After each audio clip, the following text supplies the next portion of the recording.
बिस्मिल्लाहिर्रहमानिर्रहीम।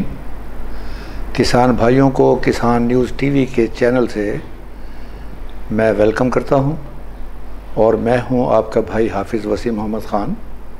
और हमारी ख्वाहिश ये है कि इस चैनल से आपको रोज़ मुफीद मालूमात हासिल हों ताकि आप की ज़िंदगी के अंदर वो चीज़ें जो आप पहले कर रहे हैं लेकिन सही तरीके से नहीं कर रहे हैं और जो नहीं कर रहे हैं और वो जिससे आपकी माशी हालत बेहतर हो सकती है, उन चीज़ों को इस्तेमाल में लाया जा सके। आज का इम्पॉर्टेंट टॉपिक जो है वो बहुत ज़रूरी है, इसलिए कि ये बड़े फार्मर्स के लिए भी है और छोटे फार्मर्स के लिए भी है। हम लोग एग्रीकल्चर और लाइफ स्टॉक की बात करते हैं, तो आज हम लाइफ स्टॉक की बात कर रहे हैं। और लाइफ स्टॉक के अंदर कुछ चीज़ें ऐसी हैं जिनको अपने जहन में रखना बहुत ज़रूरी है, और वो है ग़िज़ाइयत। अब हमारे पास बेशुमार फसलें हैं और उन फसलों का इंतखाब भी एक अच्छा फार्मर जो है वो उसके जहन में रहता है कि उसकी फ़सल का इंतखाब भी बहुत अच्छा हो। वो कौन सी फसल हो, उसके लिए कोई 3-4 SOPs हैं। एक तो ये है कि जब जानवर खाए तो वो खुश होकर खाए। दूसरी बात ये है कि उसके अंदर ग़िज़ाइयत भरपूर हो। और तीसरी बात ये है कि उसका उगाना और उसको संभालना वो आसान हो। और चौथी बात ये है वक्त पड़ने पर इस्तेमाल करने के लिए उसको प्रिजर्व बड़ी आसानी से किया जा सके। तो आज मैं जिस फसल की बात कर रहा हूँ वो हर आदमी के जहन पर है और उसकी ज़बान पर है। उसका नाम लूसर्न है और उसको इंग्लिश में कहते हैं अल्फाल्फा। इसकी बात जगह जगह हो रही है, मुख्तलिफ़ ब्लॉग्स में इसके ऊपर डिस्कशन होती है, लेकिन बहुत कम लोगों को पता है कि इससे मैं बेहतरीन पैदावार कैसे हासिल कर सकता हूँ। यही मेरा जो आज का प्रोग्राम है उसका लुब्बे लुबाब जो है वो यही है कि एक शौक़ है कि मैंने फसल लगाना है, दूसरा शौक़ ये है कि मैंने उस फसल से भरपूर पैदावार लेनी। पाकिस्तान के अंदर पहला काम तो है कि मुझे शौक़ है, लेकिन उसके बाद अक्सर व पेशतर मैंने अपने किसान दोस्तों को, किसान भाइयों को मैंने देखा है कि 5, 6, 7 महीने के बाद उनकी लूसर्न की फसल ख़त्म हो जाती है। जो बीज जिसके ऊपर लिखा होता है कि ये फसल 5 साल तक काम आ सकती है, 5 साल तक भरपूर पैदावार दे सकती है, जब आप एक आम छोटे किसान से पूछेंगे तो वो कहेगा जी मेरे नाल बेईमानी हो गई है, मैंने बीज जड़ा है शिशमाई दे देता है। शिशमाई का मतलब 6 महीने। लेकिन उसको इस बात का पता नहीं है उसकी अपनी गलती क्या है। मैं आपको आज उन्हीं चीज़ों की तरफ निशानदेही करूँगा कि अगर आप उनका ख्याल रखें तो ये फसल 5 साल ही चलेगी। मैं अपनी ज़िंदगी में ये मैंने काम कीनिया में भी किया 10 साल और 15 साल सऊदी अरब में भी मैंने किया और बहुत अच्छे तरीके से किया, और मेरा एक नाम है उसके अंदर। मैं अपना वो तजर्बा आज आपके सामने शेयर करना चाहता हूँ। पहली बात यह है कि आज के ज़माने से नहीं, रसूल पाक सल्लल्लाहु अलैहि वसल्लम के ज़माने से ये घोड़ों की खुराक रही है। अब सवाल यह है कि घोड़ों की खुराक क्यों रही है। वो घोड़ों के बारे में कहा जाता है कि घोड़ा घास से प्यार करेगा तो खाएगा क्या। इसका मतलब ये है कि इस खुराक के अंदर वो ताकत है जो घोड़े को तवाना रखती है, ताज़ा दम रखती है, भागने के लिए तैयार रखती है, लड़ने के लिए तैयार रखती है। और इसमें 22% प्रोटीन है, कभी कभार 24% भी हो जाती है। और उस ज़माने के अंदर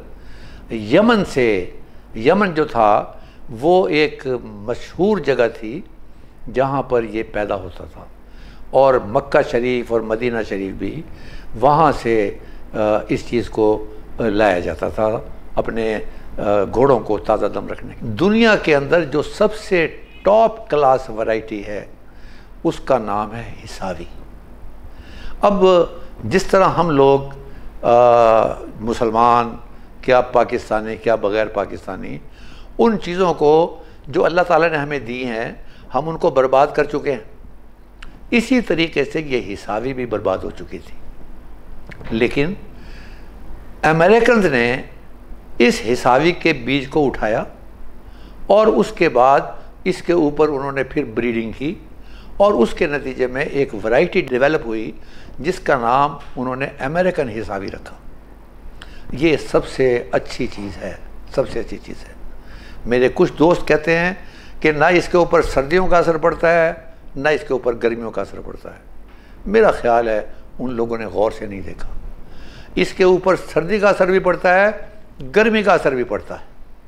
सर्दियों के अंदर ये मरती नहीं है दूसरी फसलों के मुकाबले में, लेकिन ये ठहर जाती है। कोरे का असर इसको रोक देता है लेकिन मारता नहीं है। गर्मियों के अंदर ये इसलिए नहीं मरती कि इसकी जड़ें 1.1 मीटर लॉन्ग होती। वो जो नीचे वाली जड़ जहाँ से वो पानी हासिल करती है, ऊपर वाला पोर्शन मर भी जाए तो वो दोबारा स्प्राउट हो जाता है, इसलिए कि इसके अंदर टॉलरेंस है गर्मी को बर्दाश्त करने की। इसी तरीके से सर्दियों की भी एक टॉलरेंस है, लेकिन उसकी एक हद है। -4 और -5 डिग्री सेंटीग्रेड पर अगर कोई आदमी समझे कि मेरी फसल ख़राब नहीं होती, तो मेरा ख्याल है शायद वो गलत कह रहा है। जो मैंने देखा है वो फसल की बढ़ोतरी रुक जाती है और फसल वहीं पर आकर ठहर जाती है, और जो ही टेम्परेचर नॉर्मल होता है ये अपना सफ़र ग्रोथ का दोबारा शुरू कर देती है। तो पहली बात तो ये है कि यहाँ बेशुमार वैरायटीज़ हैं। उसके अंदर कैलिफोर्निया 101 भी है और भी बेशुमार वैरायटी हैं। मैं यहाँ किसी कंपनी को रिप्रेजेंट नहीं कर रहा हूँ, मैं आपको एक बात बता रहा हूँ कि आप एक अच्छी वैरायटी उसका इंतखाब करें जो यहाँ आपको किसी अच्छे रिलायबल सोर्स से मिल सके। ये आम मंडी के अंदर जो दुकानें हैं इनको खुदा का खौफ नहीं है। यहाँ पर वो खुले बीज बिकते हैं, पता नहीं वो 22 साल का पुराना है, पता नहीं वो उसके दादा के ज़माने का है, लेकिन उसने हर सूरत में बेचना है और बाद में जो किसान है उसने अपनी किस्मत को गालियाँ देनी है। तो मैं नहीं चाहता कि कोई आदमी बाद में नाकाम हो। अब इसके अंदर सबसे पहली चीज़ है ज़मीन का इंतखाब। यहाँ बहुत ज़्यादा बात होती है कि पानी कितना देना चाहिए, पानी खड़ा नहीं होना चाहिए। बॉटम लाइन क्या है? बॉटम लाइन ये है कि उस ज़मीन में लगाएं जो वेल ड्रेन्ड हो, जहाँ पानी खड़ा ना होता हो। और यही वजह है इसके लिए कहा जाता है कि मेरा ज़मीन सबसे ज़्यादा बेहतर है। भारी मेरा ज़मीन भी चलती है, इसलिए कि इन दोनों के अंदर पानी खड़ा नहीं रहता, पानी नीचे चला जाता है। लेकिन अगर आप क्लेई सॉइल में लगाएंगे, चिकनी मिट्टी के अंदर लगाएंगे, तो बारिश का पानी भी खड़ा होगा और जो आपने लगाया है वो पानी भी खड़ा होगा, और उसके नतीजे में इसकी जो जड़ें हैं, जो लंबी जड़ें हैं, वो गलना सड़ना शुरू हो जाएंगी और मुख्तलिफ फंगस के अटैक उसके ऊपर होना शुरू हो जाएंगे। तो लिहाजा इस बात को आप ज़रा क्लियर कर लें। मैं फिर ये बात कहता हूँ, मेरा और भारी मेरा। और भारी मेरा और मेरा का मतलब ये है कि चिकनी मिट्टी और रेतली मिट्टी के दरमियान वाली मिट्टी। अब जितना ये सैंडी की तरफ जाएगा उतनी ज़्यादा इसकी बढ़ोतरी ज़्यादा होगी। अब सैंडी की तरफ जाएगा, मेरा की तरफ जाएगा, चिकनी की तरफ जाएगा, इसके दरमियान में जाएगा, तो बॉटम लाइन क्या आती है? उसका मतलब यह है कि पानी जितना भी आ जाएगा वो ज़मीन जज़ब कर लेगी और वो नीचे चला जाएगा। तो ये आप ये बात याद रखें और ज़रा गौर से फरमाएं कि हमारे यहाँ जो सरकारी बीज लुसन का या अल्फाल्फा का पैदा होता है वो बहावलपुर में पैदा होता है। सवाल यह है कि वो सरगोदे में क्यों नहीं पैदा होता, वो गुजरांवाले में क्यों नहीं पैदा होता? Why only in Bahawalpur? इसलिए कि बहावलपुर की सतलुज की ज़मीन जो है वो भारी मेरा और मेरा ज़मीन है। नंबर 2, इसको आबो हवा के अंदर इसको गर्म मौसम चाहिए, लेकिन गर्म मरतूब ना हो, उसमें नमी कम हो। और ये हमारा जो सेंट्रल पंजाब है, इसमें आजकल हबस ने लोगों को पागल करके रखा हुआ है। लेकिन जो आप कराची की तरफ जाएंगे और जब बहावलपुर पर पहुंचते जाएंगे तो ये हबस कम होता जाएगा। तो लिहाजा ये एक बात तय है कि ज़मीन की तैयारी और बीज की तैयारी के अंदर आपने इन दो चीज़ों का ख्याल करना है। शौक़ अगर पूरा करना है आपने इस इलाके में, तो उस ज़मीन के ड्रेनेज को पहले बेहतर करें, और जब वो बेहतर हो जाए तो अल्लाह ताला का नाम लेके लगा दें। हमारे पास बिजाई के लिए मैं हज़ारों एकड़ के हिसाब से लगाता रहा। यहाँ 8 किलोग्राम 10 किलोग्राम बीज जो है पर एकड़ रिकमेंड किया जाता है। मैंने कभी ये रिस्क नहीं लिया। मैंने 10 किलोग्राम की बजाय 8 किलोग्राम की बजाय 20 किलोग्राम फी एकड़ इस्तेमाल किया है। वजह उसकी ये है कि इसके जर्मिनेशन का अमल जो है वो यहाँ जो पाकिस्तान में तरीका है वो ये है कि पानी से पूरा भर दिया, उसके बाद छटा दे दिया, उसके बाद किकर का या किसी और तरफ का ढिंगर लेकर उसके अंदर फेर दिया। ये एक तरीका है। अब जब आप दोबारा पानी, या अगर आपने वैसे खुश्क दिया और फिर पानी लगाया, तो ऐन मुमकिन है सारा पानी एक तरफ आकर इकट्ठा हो जाए, वो बीज को इकट्ठा कर दे। तो लिहाजा मुझे पहला स्टैंड मुकम्मल चाहिए और जल्द से जल्द चाहिए। मैं बीज के पैसे बचाने की खातिर अपना अच्छा स्टैंड, क्रॉप स्टैंड, वो मैं बर्बाद नहीं कर सकता। तो मैंने अपनी ज़मीन के अंदर बीज को मैंने ज़्यादा इस्तेमाल करना है। एक तरीका तो वो लोकल है, एक और तरीका भी है जो मैं आपको बताना चाहता हूँ, और वो ये है कि आपके पास, उसको ड्रिल का तरीका कहते हैं। ट्रैक्टर के पीछे आपने ड्रिल लगाई और वो जो उसके अंदर जो पाइप्स लगे होते हैं जो सीधी ज़मीन में लेकर चलते हैं, आप उनको उतार लेते हैं। अब उसके अंदर आपने बीज भर दिया। अब चलते चलते वो बीज नीचे गिरेगा। ज़मीन को पहले आपने जो ज़मीन की तैयारी करा ली है वो आपने करवा ली है, उसको ज़बरदस्त किस्म का सुहागा नहीं लगाना, उसको कदरे आपने थोड़ा सा खुरदुरा रखना है, ताकि जब आपने पानी लगाना है तो बीज किसी न किसी खुरदुरी जगह पर आकर रुक जाए। अब उसका तरीका ये है कि मैंने उसके पाइप निकाल लिए, बीज मैंने बॉक्स में डाल दिया। अब उसके बाद ट्रैक्टर चला है और उससे थोड़ा थोड़ा बीज जो है वो लाइनों के अंदर गिर रहा है। मैंने एक लंबी रस्सी या लंबी चेन मैंने ट्रैक्टर के उस ड्रिल के राइट साइड पे और लेफ़्ट साइड पे बांध दी है, और उसके बाद पीछे जो है लंबी जो रस्सी है या मशीन है या जो चेन है वो घिसटती हुई आ रही है।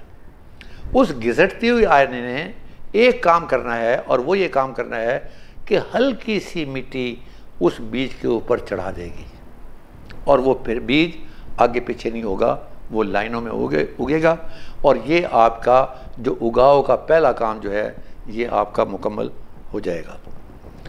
अब बीज की मिक़दार के बारे में भी बता चुका हूँ। अब इसके बाद ये सारा काम करने के बाद मेरे पास सवाल है कि मैं इस एकड़ से ज़्यादा पैदावार कैसे ले सकता हूँ। अब यही फ़र्क है एक कामयाब फार्मर का और एक नाकाम फार्मर का। जो कामयाब फार्मर है वो साल में 10 कट ले सकता है, 10 कट, 10, मैं दोबारा दोहराता हूँ, लेकिन वो किसान ले सकता है जो जाग रहा हो। और उसका तरीका ये है कि ये जो आपकी फसल है इसने हर सूरत के अंदर दुनिया में जितनी भी फसलें हैं उन्होंने मरने से पहले अपना बीज पैदा करके मरना है, ताकि आगे नस्ल चलती रहे। इंसानों में भी देख लें, फसलों के अंदर भी देख लें। अब इसके अंदर होगा क्या कि जो ही फसल के अंदर बीज आएगा तो बीज आने से पहले उसमें फूल लगेंगे, और उसका एक इंडिकेटर है कि जब आपकी फसल के अंदर, आपके एकड़ के अंदर, आपके एरिया के अंदर जहाँ आपने लगाई हुई है 10% फूल खिलें, वो सबसे बेहतर टाइम है उसको काटने का, और एकदम काटने का, पूरा का पूरा एकड़ काटने का, ताकि आप उस फसल की जो आपकी पैदावार है उसको उठा लें, और उसके बाद जो फसल की ग्रोथ है वो दोबारा जारी रहे, क्योंकि आपने 10 कट लेने। लेकिन अगर आपने थोड़ी सी बद एहतियाती की और वो 10 से 20 और 20 से 30 और 30 से 40 और 40 से 50% अगर फूल निकले, तो इसका मतलब ये है कि कुछ फूल जो हैं वो बीज बनाना शुरू कर देंगे। जब वो बीज बनाना शुरू कर देंगे तो इसका मतलब ये है उसकी मौत वाक़ई हो जाएगी।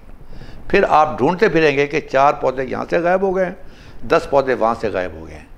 लेकिन ये 10% फार्मूला जो है ये यूनिवर्सल फार्मूला है। इसकी मिसाल मैं आपको देता हूँ कि जब आप 10% फूलों पर अपनी फसल को काटते हैं, इसका मतलब है आपकी फसल भरपूर जवान है। और जवान आदमी का अगर हाथ टूट जाए तो उसको बेहतर करना या सही करना बड़ा आसान काम है। लेकिन बूढ़े आदमी का अगर हाथ टूट जाए तो कब्र तक वो ठीक नहीं होगा।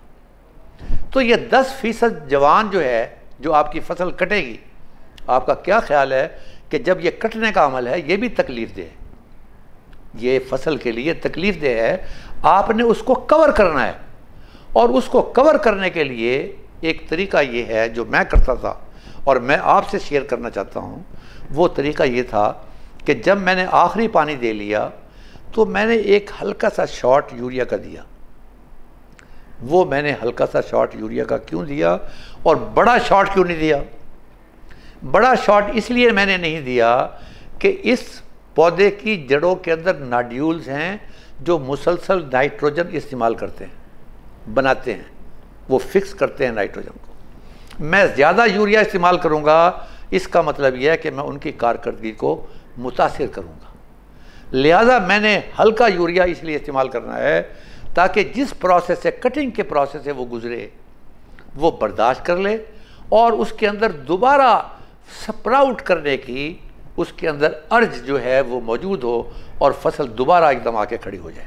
अब इसके अंदर जो चीज़ देखने वाली है, वो देखने वाली क्या चीज़ है? वो ये है कि हमारे जानवरों में फास्फोरस की कमी है। वो क्यों कमी है? इसलिए कि हमारी ज़मीनों में फास्फोरस की कमी है। इसलिए इस फसल को हमने फास्फोरस तो शुरू ही में देना। और अगर 1 साल गुजर जाए तो मैं 1 साल गुजरने नहीं देता था, मैं 6 महीने के बाद यानी 5 कट लेने के बाद मैंने 1 बोरी NP नाइट्रोफॉस मैं उसकी दिया करता था, स्प्रेड कर दिया करता था। और उसके नतीजे में इसका जो पैदावारी अमल है वो भरपूर जारी रहता था। आप पोटाश और फास्फोरस इनिशियली आप दे सकते हैं, कोई इशू नहीं है। तो ये जो है ना, ये आपकी फसल को जवान रखेगा। मैं एक और तरीका भी अख्तियार करता था। मेरे कीनिया के अंदर दाएं बाएं बेशुमार बकरियों वाले होते थे। जब मैं फसल को काट लिया करता था और उसमें उठा लिया करता था तो मैं उनको अलाउ करता था कि वो अपने जानवरों को ले आए। अब जो ज़मीन में कटा हुआ कोई पत्ता वगैरह वगैरह जो रह गया वो बकरियां खा लेती थी, लेकिन चलते चलते अपनी मेंगनियाँ वो उसमें फेंकती रहती थी। इससे कुदरती खाद जो है वो मेरे फील्ड को खुद ब खुद मिल जाती थी। अब यहाँ सवाल है 10 कट का और 4 कट का। कितनी जल्दी मैंने काटा है, कितनी जल्दी मैंने उसको उठाया है, कितनी जल्दी मैंने दोबारा पानी लगाया है, ये डिपेंड करता है कि आप 10 कट के लिए आप तैयार हैं। अब यहाँ जो मारूफ तरीका है, कल का रेट 32 रुपये किलो है एका। ये आपकी फसलें बर्बाद हो रही हैं, आपको कहीं का नहीं छोड़ रहे हैं, बल्कि आपको दबा के लेकर जा रहे हैं मुकाबले में इंडिया के, जहाँ सबसे ज़्यादा दुनिया के अंदर खुदकुशी करने वाले फार्मर्स हैं। ये अभी जो कॉटन की क्रॉप है -12%, अपने टारगेट से -12%। उसका बेहतरीन तरीका ये है कि आप इन चारों की तरफ आएँ। सारी चीज़ें एक बास्केट में न रखें, आप इस चारे की तरफ आएँ और इस चारे की तरफ ये एक्सपोर्ट भी हो रहा है और मुल्क में भी इस्तेमाल हो रहा है। काशान राजा साहब मेरे बड़े प्यारे दोस्त हैं। इस वक्त पाकिस्तान के अंदर जो चंद एक लोग हैं प्राइवेट सेक्टर में जो ज़ाती तौर पे काम कर रहे हैं, उनमें काशान राजा साहब का नंबर अगर पहला नहीं है तो दूसरा नंबर ज़रूर होगा। तो मैं कल उनसे पूछ रहा था कि करंट कीमत क्या है। उन्होंने कहा सर 32 रुपीज़ पर किलो। अब इमेजिन करें, लेकिन है उस आदमी के लिए जो कामयाबी के साथ ग्रो करता है, 10% फ्लावर पे काटता है, इंटरनेशनल मार्केट में जाता है, उसकी क्वालिटी का मुकाबला करता है। तो ये चीज़ जो है इसके लिए एक प्रॉपर तरीका है, प्रॉपर SOPs हैं। अगर आपका रकबा बहुत ज़्यादा है, उसमें आपको काटने वाली मशीन चाहिए, उसमें आपको रेक चाहिए जो पलटे, और ये सारा अमल कुदरती है। सूरज से आपने इसको सुखाना है और इसको हवा भी रेक के ज़रिए आपने लगानी है। फिर आपने इसकी बेल्स वो बनानी है जो दुनिया के अंदर एक्सेप्टेबल है। यानी कि मैं एक ऐसी बेल दुनिया में लेके जाना नहीं चाहता जिसकी डिमांड ही ना हो। तो लिहाजा इसके अंदर डिफरेंट साइज़ हैं, उस साइज़ के मुताबिक मुझे ये बनानी चाहिए। लेकिन ये उनके लिए जो बड़े बड़े फार्मर्स हैं और बड़े पैमाने पर इसको कारोबार को शुरू करना चाहते हैं। अब छोटा जो फार्मर है वो क्या करे? मेरे पास 2 एकड़ है, मैं 2 एकड़ का क्या करूँगा? मैं तो मशीनें अफोर्ड नहीं कर सकता। उसका तरीका यह है, अल्लाह ताला ने हर चीज़ का एक तरीका लिखा है। छोटा किसान बड़ी आसानी के साथ वो 10% फ्लावर के ऊपर अपने 2-4 भाइयों को इकट्ठा कर ले और जिस एकड़ को उसने हाथ लगाया उस एकड़ को वो काट ले उसी दिन, और उसके बाद उसी तरीके से जिस तरह काटता जा रहा है, जिस तरह हमारी गंदुम काट कर वो लाइनों में रखते हैं, लाइनों के अंदर, वो उसी तरीके से रखता जाए। अब ये एक इस आजकल की गर्मी के अंदर ऊपर वाला हिस्सा एक दिन में सूख जाएगा, अगले दिन उसको पलट देना है तो अगले दिन उसका नीचे वाला सूख जाएगा। अब इसके लिए चाहिए 12% मॉइस्चर। 12% मॉइस्चर का तरीका बड़ा सौखा है। वो तो हम छोटे फार्मर की बात कर रहे हैं, उसके पास वो मॉइस्चर मीटर नहीं है। अब छोटा फार्मर क्या करेगा? वो उसके एक तने को उठाएगा, उस तने को जब वो ऐसे करेगा तो उस तने को अगर वो टूट जाता है, इसका मतलब है उसमें 12% मॉइस्चर है। लेकिन अगर उसमें से पानी निकलता है, इसका मतलब है मोर देन 12% मॉइस्चर है। अगर वो मोर देन 12% मॉइस्चर को लेके जाएगा और इसको किसी जगह रखेगा तो वो सारी की सारी फंगस उसके अंदर ग्रोथ हो जाएगी, बर्बाद हो जाएगा। अब 12% जो है वो तूड़ी टाइप, उसकी कैफियत वैसी होगी। आपने वहीं से अपनी वो जो है चादरों के अंदर आपने या जो भी तरीका आपका है वहाँ से लेकर आएँ। किसी एक जगह पर जिस तरह आप तूड़ी लगाते हैं ढेर, बेहतर यह है कि वो हवादार हो, वहाँ आप ढेर करते जाएं और उसके बाद अगला एकड़ काट लें, उसको सुखा लें और वहाँ से उठा के फिर वहाँ पर रख दें। ये इंशाअल्लाह ताला ये आपका ज़ख़ीरा होगा बुरे वक्त के अंदर इस्तेमाल करने के लिए। ताज़ा आप अपने जानवरों को खिलाते रहें और ये आप सर्दियों के लिए तैयार करते रहें, जब इसकी ग्रोथ रुक जाएगी और उस वक्त ये मिलेगा नहीं। अब जब ये ग्रोथ रुकती है, जो मेरा तजुर्बा है वो ये है कि गर्मियों के अंदर इसकी पैदावार कदरे कम होती है, क्योंकि ऊपर बढ़ने का अमल जो है, पैदावार का अमल, वो बड़ा तेज़ होता है और उसके नतीजे में पैदावार कम होती है। लेकिन सर्दियों के अंदर चूँकि रुका हुआ होता है, आहिस्ता आहिस्ता ये ऊपर बढ़ता है, तो इसकी पैदावार डबल होती है, यानी कटिंग का दौरानिया भी ज़्यादा हो जाता है। गर्मियों में ये शायद 21 दिन के बाद तैयार हो जाए, लेकिन सर्दियों के अंदर ऐन मुमकिन है ये 60 दिन ले ले। लेकिन ये कंपेंसेट करेगी कि इसकी पैदावार 2 गुना या 3 गुना उस कट की जो सर्दियों में आप ले रहे हैं वो ज़्यादा होगा। ये एक तरीका है। आप कोई सवाल इसके बारे में पूछ सकते हैं। किसान न्यूज़ टीवी हर वक्त हाजिर है। अब मैं आगे चलता हूँ कि क्यों शिशमाही लोग कहते हैं। ये एक पॉइंट है जो आप ज़रा याद रखें, अपने जहन में इसको बिठा लें। और उसकी वजह यह है कि हमारे पास वीड्स मैनेजमेंट की, जड़ी बूटियों को मैनेजमेंट करने की टेक्नोलॉजी अवेलेबल नहीं है और हम लोग फिक्र भी नहीं करते। हम ये समझते हैं कि जब अल्फाल्फा काटा जाएगा तो बीज तो जो जड़ी बूटियाँ वो भी काटी जाएंगी और फिर इंशाल्लाह खुद ब खुद ख़त्म हो जाएंगी। ऐसा आप सोचते हैं, आपका हक है, मुझे कोई गरज नहीं इस बात से। लेकिन मैं बताना चाहता हूँ दुनिया क्या सोचती है। दुनिया ये सोचती है कि जड़ी बूटियों को पैदा होना ही नहीं चाहिए, इसलिए कि जो जड़ी बूटियाँ मौजूद हैं, जो खुराक आप उसमें डाल रहे हैं, फास्फोरस डाल रहे हैं, पोटाश डाल रहे हैं, देखभाल कर रहे हैं, उसका हिस्सेदार जो है वो वीड्स भी हैं, जड़ी बूटियाँ भी हैं।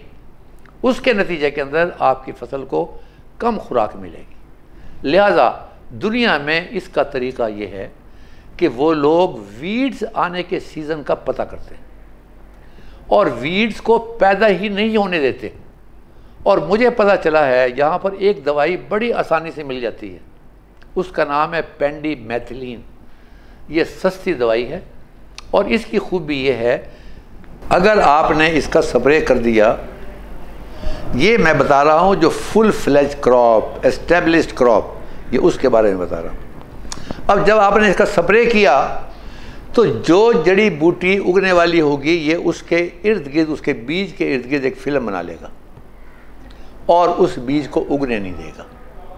अब मैं हमेशा, मेरी ख्वाहिश होती थी कि मेरा फील्ड साफ़ रहे, तो लिहाजा मैं इसका हाफ डोज, हमेशा जो रिकमेंडेड डोज है वो मैं हाफ इस्तेमाल करता था कि ना मेरे पौधों पर असर पड़े और ना वहाँ जड़ी बूटी उगे।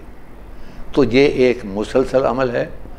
आपको पता है कि किस सीज़न में आती है। यहाँ मुसीबत क्या है कि जड़ी बूटियों के बारे में लोग फिक्र नहीं करते, और जब जड़ी बूटियाँ उगती हैं ये टिका के उगती हैं, और ख़ास तौर पे जैसे अब मौसम आ रहा है उसके बाद ये ओवरटेक कर लेती हैं असल पौधे को।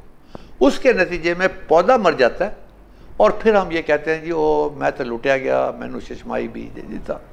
ये किसी ने नहीं सोचा कि आपने इसको कंट्रोल कैसे करना है। तो ये फ्राम टुडे आपने इस बात पर गौर करना है। अगर आपने 5 साल के लिए चलाना है, ये भी बात याद रखें कि पहले साल पैदावार, पहले साल लूसन की पैदावार कम होगी, दूसरे साल ज़्यादा होगी, तीसरे साल ज़्यादा होगी, चौथा और 5वां साल जो है ये इसकी बेहतर मैनेजमेंट का साल है। अदरवाइज ये डिक्लाइन की तरफ जाएगा। तो लिहाजा आपने 6 महीने के बाद इसको बर्बाद कर रहे हैं, वो असली पैदावार तो आपको दूसरे साल मिलेगी। इसलिए उस वक्त तक उसकी जड़ें 1.1 मीटर नीचे तक जा चुकी होंगी और हर चीज़ का वो मुकाबला, हर चीज़ की खुराक आप पौधे को देने के लिए तैयार होंगी। तो हम ये नुकसान कर रहे हैं। दूसरी चीज़ जो है इसमें बहुत ज़्यादा जो प्रॉब्लम है वो मेरे दोस्तों को पता हो या ना पता हो, मेरा ख्याल है जिनकी आंखें खुली होंगी उनको ज़रूर पता होगा। इस पर एफिड्स का अटैक होता है, तेले का। और तेले की एक किस्म नहीं है, कभी सफ़ेद तेले का होगा और कभी काले तेले का होगा। तो आप ध्यान रखें, और वो पत्ते के नीचे होगा। तो कभी कभार तकलीफ़ करके आप ज़रा वहाँ पत्तों को देख लें, और उसके लिए बेहतरीन दवाइयाँ, सस्ती तरीन दवाइयाँ वो असर मिलती है। कभी कभार इसमें नीचे से वर्म्स निकल आते हैं, वो सुंडियाँ नहीं होती, वर्म्स होते हैं, वो भी जब आप चलेंगे तो आपको नज़र आएंगे। और कभी कभार सुंडियों का अटैक भी हो जाता है। अब सुंडियों का अटैक जो है वो कैसे रुकेगा कि अगर मैं 5 दिन नहीं जाऊंगा तो वो सुंडियाँ मल्टीप्लाई हो जाएंगी। लिहाजा मुझे उसका चक्कर जो है लगाना चाहिए। अब इसके अंदर एक बेहतरीन चीज़ आई हुई है। इसका जो मैं करता था, मैं क्या करता था, जो मैं आपसे शेयर करना चाहता हूँ। 2 किस्म के जहर मार्केट में अवेलेबल हैं क्रॉप के लिए। एक वो जहर है जिसे कंटैक्ट पॉइजन कहते हैं। कंटैक्ट पॉइजन का मतलब यह है कि यहाँ एफिड पड़ा हुआ है, ये पता है, इसको लगा और वो मर गया, लेकिन 4 घंटे के बाद एक और एफिड आकर यहाँ बैठा, उसको वो नहीं मारेगा। This is contact poison. एक और पॉइजन है, उसे कहते हैं सिस्टेमिक पॉइजन। उसकी अपटेक जो है, यानी कि वो जो खाता है पौधा, जो लेता है, खाता नहीं है, जो लेता है, वो अपने पत्तों के अंदर जो स्टोमेटा निशान होते हैं, जो सुराख होते हैं, उनके ज़रिए वो नीचे लेके जाता है और फिर दोबारा वो ऊपर आता है, और इट टेक्स 7 डेज। अब ये 2 दवाइयों को मिलाकर, एक तो आप ज़रा बात याद रखें कि 2 के मिलने से जो ताकत एक्स्ट्रा पैदा होती है, एक तो वो चीज़ है, एक इन दोनों का अमल मुख्तलिफ है। मैं मिसाल देना चाहता हूँ कि 2 आदमी आपस में लड़ रहे हैं और लड़ लड़ के थके हुए हों, अचानक एक तरफ के आदमी के साथ एक और आदमी आ जाता है जो सूखा हुआ है, और वो आके कहता है बशीर फिक्र न करी मैं आ गया। आप अंदाज़ा कर सकते हैं वो मुखालिफ पर क्या असर पड़ेगा, हालांकि वो तो सूखा हुआ है, वो साला क्या करेगा आके। तो ये ज़रा आप अपने ज़हन में देख लीजिएगा कि जब आप दो दवाइयों को मिलाते हैं तो इनकी एफिकेसी बढ़ जाती है। अब दूसरी दवाई जो है वो सिस्टमिक है। ये जो आपने कंटेक्ट पॉइजन इस्तेमाल किया है, इसने तो फौरी तौर पर जो भी कुछ सामने नज़र आया इसने उसका मलिया मेट कर दिया, अगर ये अच्छी दवाई है और वो ईमानदाराना दवाई है। दूसरी वो दवाई जो नीचे से आ रही है, जो पौधों के पत्तों के अंदर आ गई है। अब वो जो सुंडियाँ जो लार्वे की शक्ल में मौजूद हैं आने वाली हैं, जब वो उसको काटेंगी तो वो फिर उसको मार देगी। इसका मतलब ये है कि सेफ पीरियड आपको ज़्यादा लंबा मिल गया और इस तरीके से आपकी फसल महफूज रह गई। ये 2 भी कर सकते हैं, 3 भी कर सकते हैं, लेकिन ये 2 का मिलाना जो है मिनिमम शर्त है। डिपेंड करता है कि आपके इलाके में इस किस्म के हैज़र्ड, इस किस्म के अटैक्स कैसे होते हैं। वो कहते हैं जैसा मुंह ओह ये चपेट। अगर सिर्फ एफिड आते हैं तो cypermethrin, deltamethrin, baythroid, that is more than enough. लेकिन अगर सुंडियों का अटैक भी आता है तो फिर आपको यह तरीका अख्तियार करना पड़ेगा कि एक तो आपने आज धक्का दिया और एक धक्का वो है जो 1 हफ्ते के बाद पौधे के अंदर जहर आ जाएगा। और हाँ, ये बात फिर आपने इस बात का ख्याल रखना है कि इनका एक विड्रॉल पीरियड होता है। उस विड्रॉल पीरियड का मतलब ये है कि आपने अपने जानवरों को इन दवाइयों के स्प्रे के बाद कितने अरसे के बाद खिलाना है, ताकि वो जहर का जो रेजिजुअल इफ़ेक्ट जो है वो ख़त्म हो जाए। आम तौर पर जब आप हे बना के रखते हैं वो तो महीने गुजर जाते हैं, वो तो बिल्कुल सेफ़ है। अगर आप बेचते हैं और यहाँ से लोड होके वो कराची जाता है, कराची से वो किसी और मुल्क में जाता है, तो इतना अरसा हो चुका होता है। लेकिन मैं उन जानवरों की बात कर रहा हूँ कि आपके सामने जानवर खड़े हुए हैं और आपने काटा और उनके सामने डाल दिया, तो खुदा के लिए उसके बारे में ज़रा एहतियात कीजिएगा। इसमें ख़र्चा जो है, ख़र्चा बीज का ख़र्चा जो है वो सबसे ज़्यादा ख़र्चा है। बीज महंगा है, आपको ढूंढना भी पड़ेगा। सारे साल की फसल है, सारे साल की फसल है, और इस फसल का नाम, लुसर्न का नाम दुनिया के अंदर मलका हुसन, फाडर की मलका हुसन, क्वीन ऑफ ऑल फाडर्स, ये इसका नाम है। तो आपका ये ख़र्चा है। उसके बाद जो भी कुछ आपने डीएपी खाद और पोटाश और थोड़ा सा यूरिया का आपने शॉट देना है, ये आपने देना है। कभी कभार इसके ऊपर अगर अटैक हो जाए, एफिड्स का अटैक तो होना चाहिए, और वो आम तौर पर उसका टाइम है कि जो ही सर्दियाँ ख़त्म होती हैं और गर्मियाँ, सूरज आँख खोलना शुरू हो जाता है, वो इसका प्रॉपर टाइम है इसके आने का। तो बाद में भी आता रहता है, लेकिन ये आप निगाह रखें। लेकिन मेरे दोस्तों, मैंने जो सारी बातें बताई हैं ये ओपन है किसान न्यूज़ टीवी के हवाले से। अगर आपको कोई सवाल पूछना हो तो मैं आपको बता सकता हूँ। और अल्फ़ाल्फ़ा एक अच्छी फसल है। अल्फ़ाल्फ़ा आपको ज़रूर ग्रो करना चाहिए। आपके जानवरों के लिए सस्ता तरीन प्रोटीन का ज़रिया है। आप और चीज़ें ख़रीदते हैं तो इससे ज़्यादा बेहतर किसी और चीज़ के अंदर आपको ग़िज़ाइयत नहीं मिलेगी। और सबसे बड़ी बात है वो, उसका नाम है एनिमल फूड सिक्योरिटी। मेरे पास जानवर हैं, उनके खाने का साल का, 2 साल का, मैंने तो 3 साल का देखा है, वो खुराक मेरे पास पड़ी रहे। और ये इसकी है जो है वो एक बेहतरीन ज़मानत दे सकती है। Thank you very much. अल्लाह ताला आपको खुश रखे, और उम्मीद है आप सवाल करेंगे और अल्लाह ताला मुझे तौफीक दे कि मैं आपकी सेटिस्फेक्शन के मुताबिक मैं उनके जवाब दे सकूं। Thank you very much. अस्सलाम वालेकुम।